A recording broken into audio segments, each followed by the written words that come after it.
we want to talk about today. We already went on the orientation. Then we deal with community impact, and next we're going to deal with, when we deal with the community impact, we probably get into like conflict resolution. Now, orientation is how you go about doing a thing, the manner and the way in which you go about doing a thing. Like when you go to school, they take you through a what? An orientation. This is the manner and the way in which you go about doing a thing. Say, for example, a criminal. I remember I don't know how true it is, but they say in Boston, they raise people, some people, to be bank robbers. Yes, seriously, yeah. You know what I'm saying? They teach you how to, it's like a tradition. They're known for it up there. Yeah. There you go. See what I'm saying? Yeah. So they was orientated in being what? A bank robber. You know what I'm saying? So now we got to deal with what he said about knowledge now. The science says that water rises to its own level. We act upon the knowledge base or the knowledge base of others and how that knowledge base has raised us. For example, if we look at TV, the knowledge base in which we see, it may show us as, or anyone in here can show you as a criminal. So you raise and you start thinking, that's just the way it is. And it's not. So then it tells you what we're dealing with now. We're dealing with somebody who misused knowledge. It says in that book, it says, take not a bite of what? Of that fruit, right? It says that fruit. Because that's corrupt knowledge. You don't use knowledge to corrupt people. And that seems to be the problem now in the society in which we live. So it creates this criminal element. A crime. And I realized that the biggest crime you can commit is fraud. Why? Because you pretend to be something that you're not.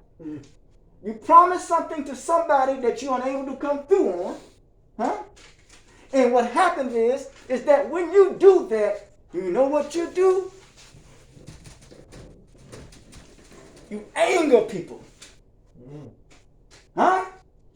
You anger people because you say what you're going to do that you're unable to go, what you're unable to come through on.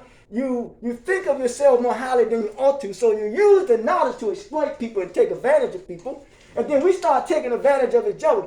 So we're dealing with a lot of angry what? People. And anger will eat you up.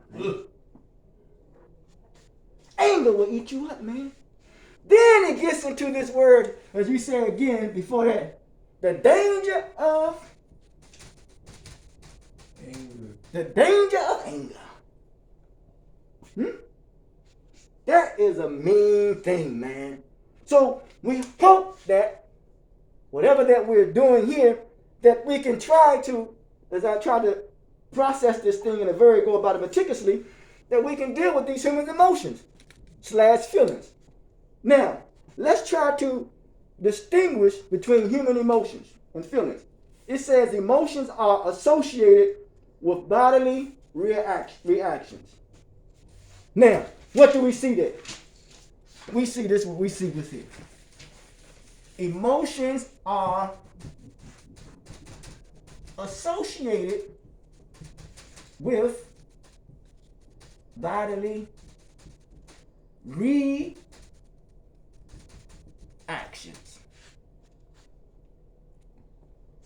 You have to make a note of that because next week, that's an assignment for you all to come back and bring next week. That emotions is associated with bodily actions. Now, let's break this down now. Let's stop right there. Because I always try to take a linguistic approach. I'm always dealing with language. Language is important. Language is an aspect of your behavior. Let's look at this here. It says that you are guilty by what? Oh, boy. There we go. It's called conspiracy. Oh, he said conspiracy. I hear you. A conspiracy theory, right? We can theorize all day long, like Darwin and everybody else. They theory, then they put their theory into practice. They test it. I understand? Yeah. Remember I told you they create a cause in order to create a what? Effect.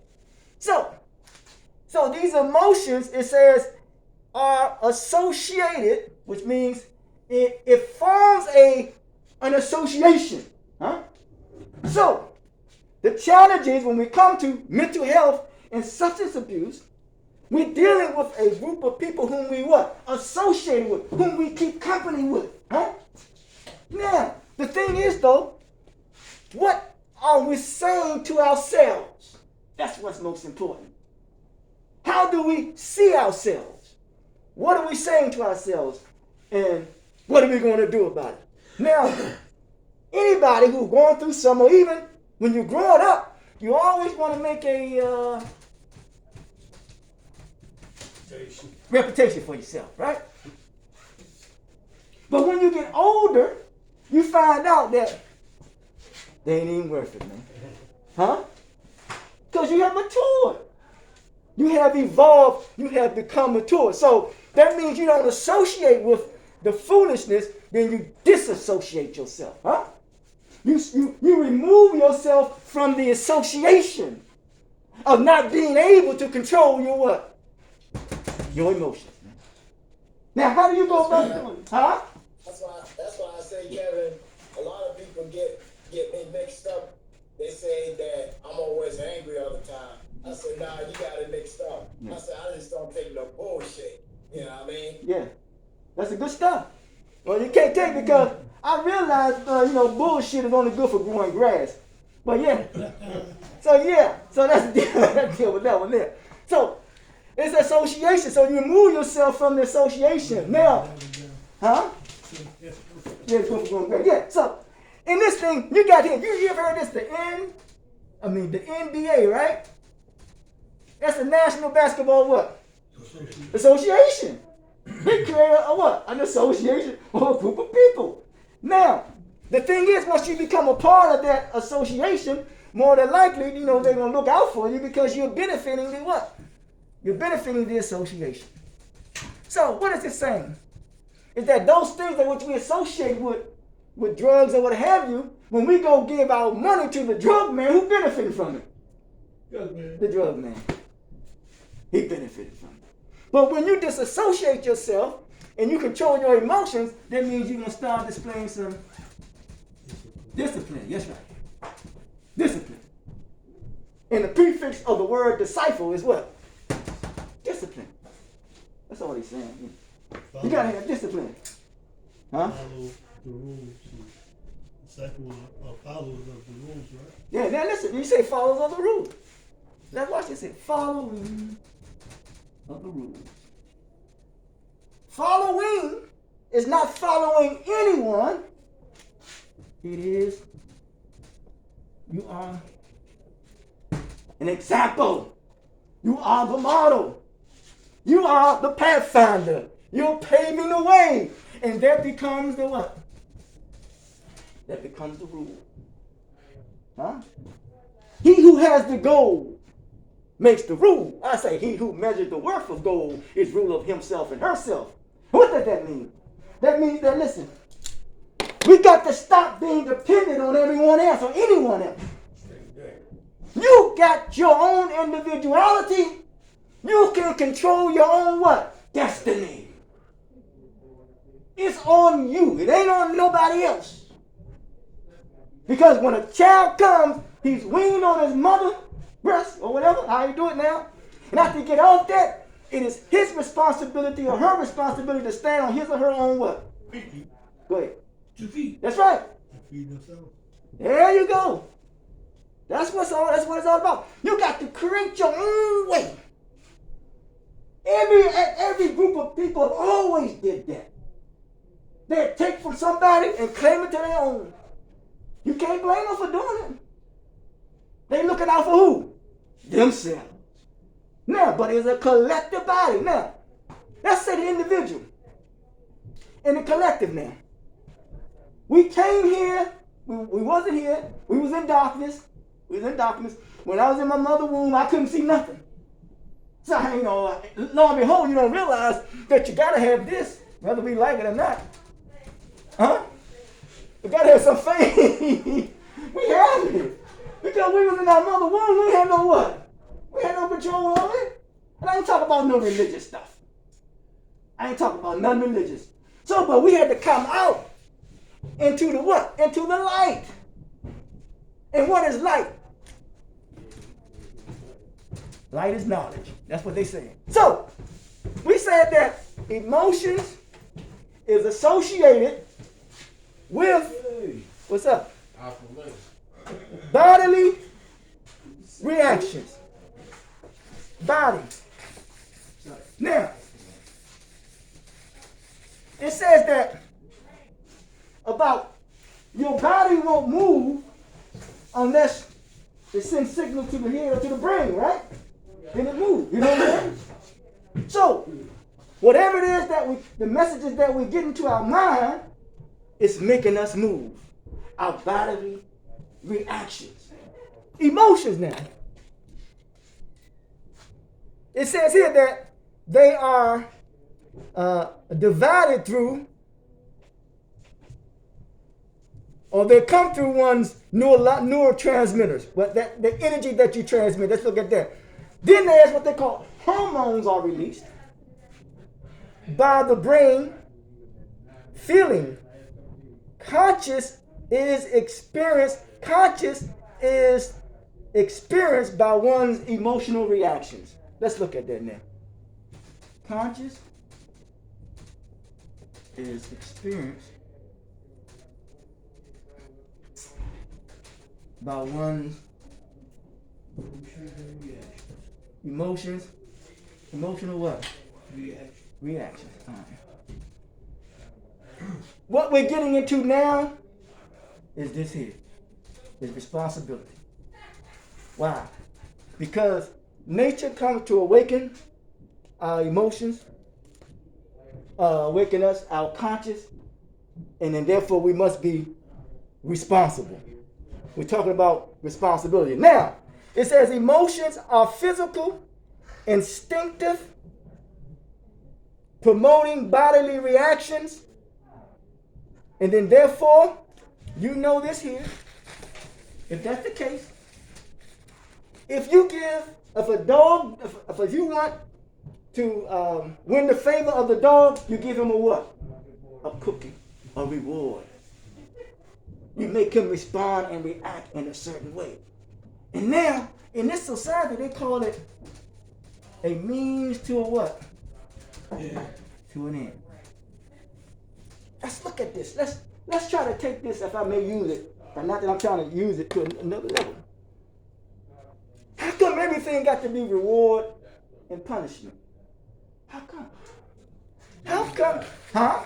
Do or die. Okay. Do or die. See, look at the language there. I heard a guy did a song called Get Rich or What? Or Die Trying. Yeah, Die Trying. But look at the language there. Look what's going in the minds of people. And look how they're going to react for that. They're going to get rich or they're going to what? Or they're going to die. They're going to do or what? Or they're going to die. We say that the first law of nature is self-preservation, right? For me, it's self-acceptance.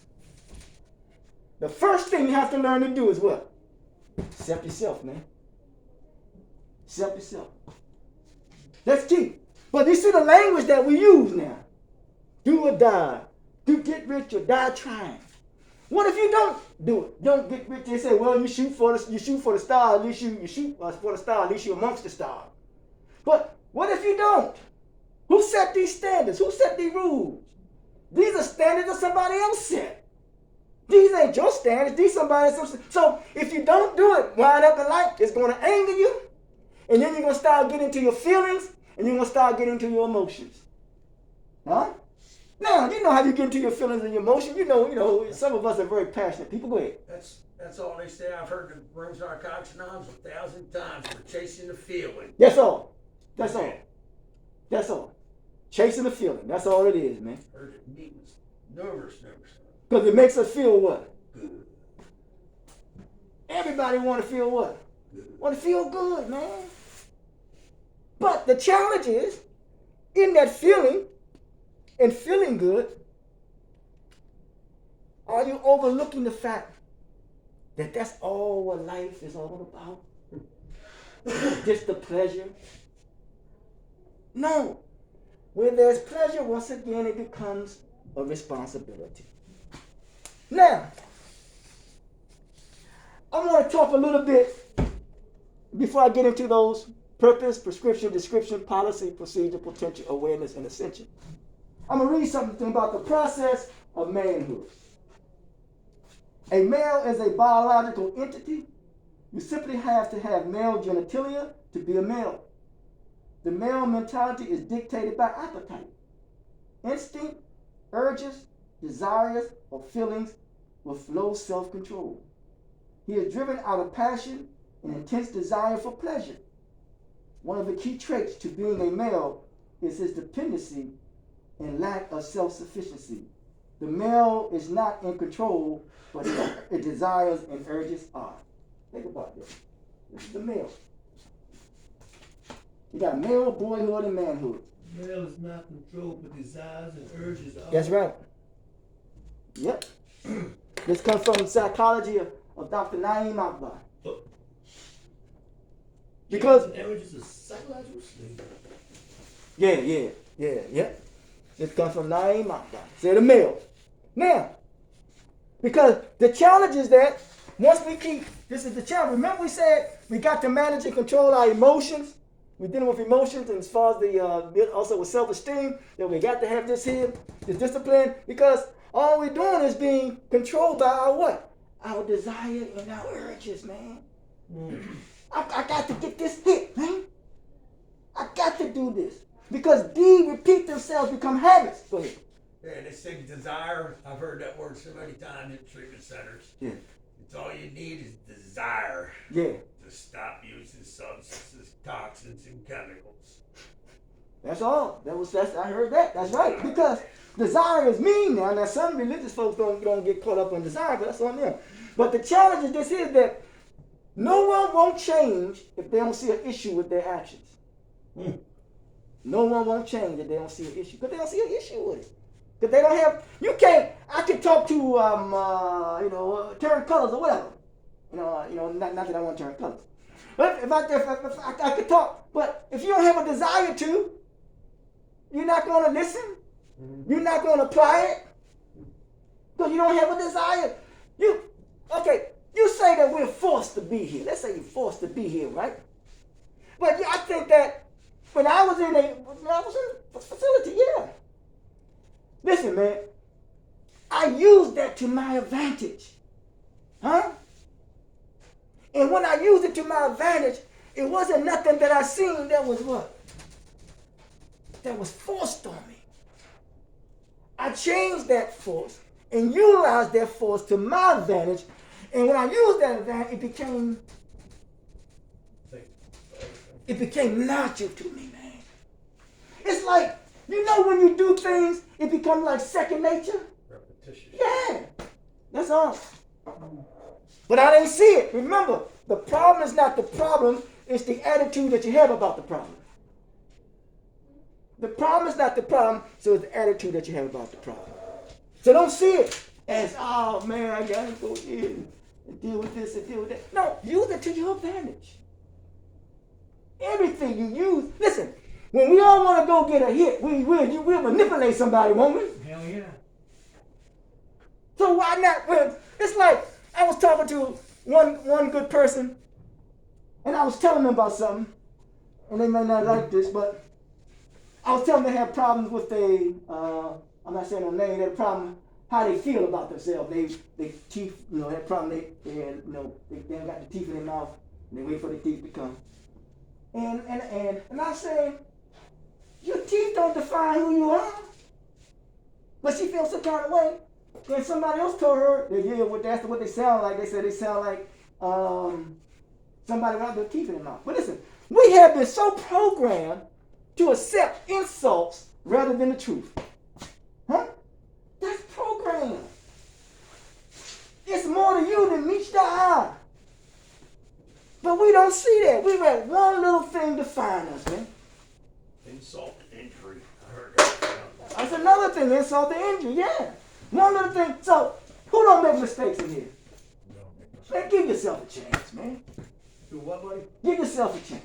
That's all. Who don't make mistakes in here? We all make mistakes, man. That's how we learn. We make mistakes. So, that's why it's not always good for people to, you allow people to put what on you? Stigmas, man. Not nobody putting no stigma on you, man. Telling you this and you that. Then you start to say, well, damn, man, is that really so? Well, it ain't so. So yeah, we have to control our emotions. So now, the process of manhood. Now the next one was, so we want to overcome our urges and our desires. The next one is boyhood. Now you know I can't see nothing without my glasses. Boyhood. In this stage, the male comes to show more discipline. He's evolved in there. Over being dependent and passion driven.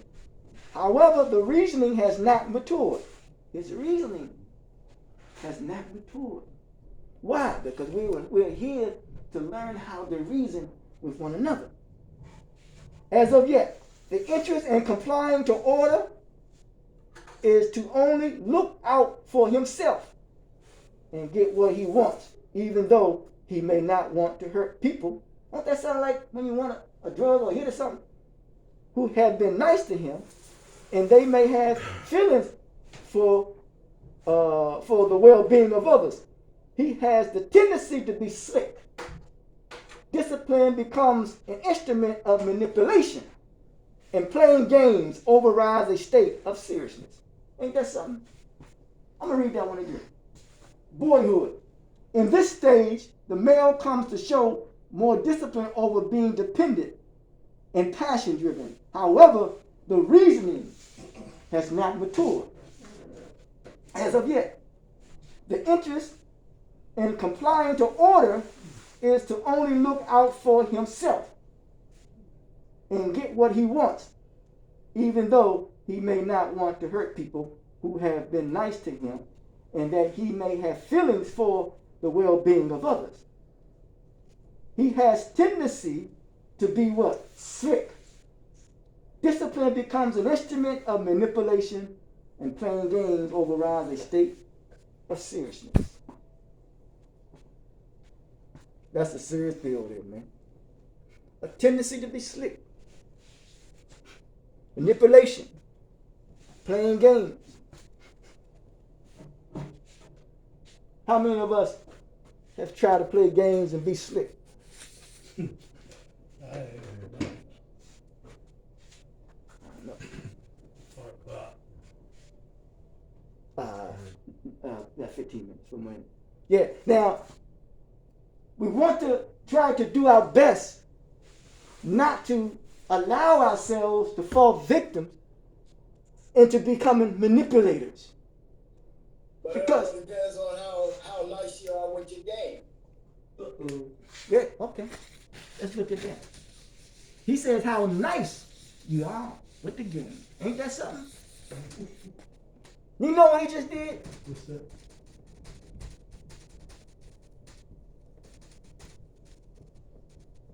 That expression justify the game.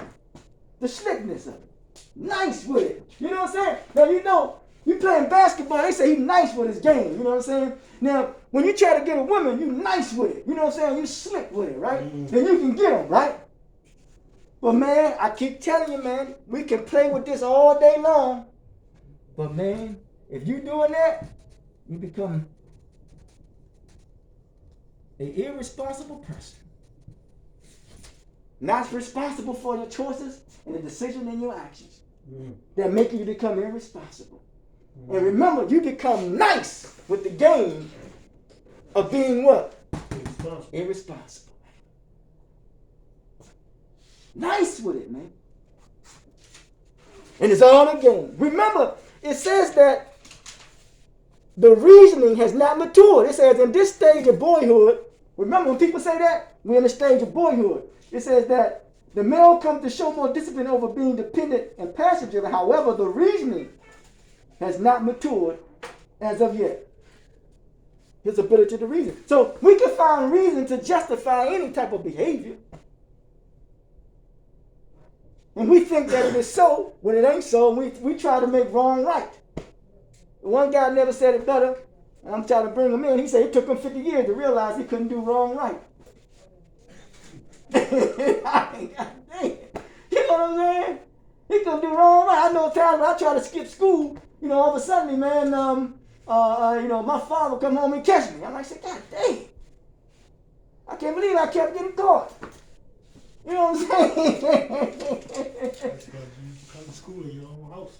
Oh, how about that? You make me look bad now. You said I'm going to school in my own house. Oh, man, that ain't no sense. Papa will come home sooner or later. That's funny, man. That's funny. That's funny. Daddy come home when you feel like Yeah. it. That's funny. That's a good one there. You know what I'm saying? You cut school in your own house. Hey, hold up, man. You can't show me up. But listen. So here we go. I had fun with you, bro. So we're gonna do this manhood. Then after this one, we'll take a break. So we was the male, then with the boyhood, then with the man. Now with the manhood. The manhood is established. The key word is established when one can think beyond himself, but also has a genuine interest in his community. He should have some sense of responsibility to every child, adult, man, and woman. That's challenging. He is a role model for his community. He is proactive and does what is necessary without being told. Huh? Just like they call it in the Christian sense when you have spiritual gifts. You know what I'm saying? You don't go around bragging what you have done and what you gave. You do it because it's in your heart to do it. Ain't no boasting and bragging. You do what you're told. When you're old enough, when you're a man or a woman, nobody will have to tell you what to do. You should already know what to do. He is responsible, that key word responsible, and takes responsibility for his actions. Manhood fits the mold of being an effective father, husband, son, and brother. A man must have a vision and direction. He must be uncompromising in his values, positive examples that he sets for others. Manhood is a process and begins with the renewing of the mind. A man is a leader in his own right. He says manhood is a process and begins with the renewing of the mind. That's a powerful thing. And we know in that book it says, be ye transformed by the renewing of your mind. We're going to take a 10-minute break, then we're going to pick up the messages that comes to the mind.